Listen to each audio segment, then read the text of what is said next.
நகரின் வரலாற்று சிறப்புமிக்க கோட்டை பகுதியை அண்மித்த இடத்தில் ஏஎஸ்பி சித்திர கலைக்கூடத்தில் கற்கும் மாணவர்கள் நேற்று 2ஆம் தேதி திங்கட்கிழமை வெளிப்புற சித்திர பயிற்சியில் ஈடுபட்டனர்.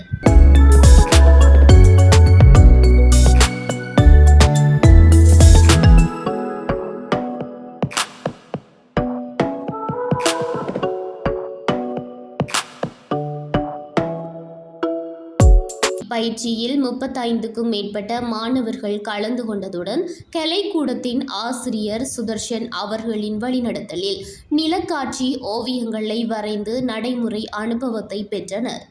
கோட்டை பகுதியை சூழவுள்ள இயற்கை காட்சிகள், கடற்கரை பின்னணி, வரலாற்று கட்டிட அமைப்புகள் ஆகியவற்றை கவனித்து அவற்றை ஓவிய வடிவில் பதிவு செய்யும் பயிற்சியே நேற்றைய நிகழ்வின் நோக்கமாக இருந்தது.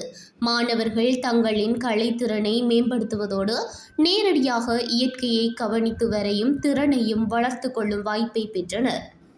ஆசிரியர் சுதர்ஷன் அவர்கள் வெளிப்புற சூழலில் நடைபெறும் இத்தகைய பயிற்சிகள் மாணவர்களின் பார்வை திறன், நிறங்களின் உணர்வு, ஒளி நிழல் புரிதல் ஆகியவற்றை மேம்படுத்த உதவுகின்றன என தெரிவித்தார். மேலும் வரலாற்று முக்கியத்துவம் வாய்ந்த இடங்களை கலைப்படைப்புகளின் மூலம் பதிவு செய்வது மாணவர்களுக்கு சிறப்பான அனுபவமாக அமைகின்றது என்றும் அவர் குறிப்பிட்டார். பயிற்சியில் கலந்து கொண்ட மாணவர்கள் உற்சாகத்துடன் ஓவியங்களில் ஈடுபட்டதுடன் பென்சிலை மாத்திரம் பயன்படுத்தி தங்களின் படைப்பாற்றலை வெளிப்படுத்தினர். ஏஎஸ்பி சித்திர கலைக்கூடம் மாணவர்களின் கலைத்திறன் வளர்ச்சியை ஊக்குவிக்கும் வகையில் தொடர்ச்சியாக இத்தகைய வெளிப்புற பயிற்சிகளை ஏற்பாடு செய்து வருவது குறிப்பிடத்தக்கது.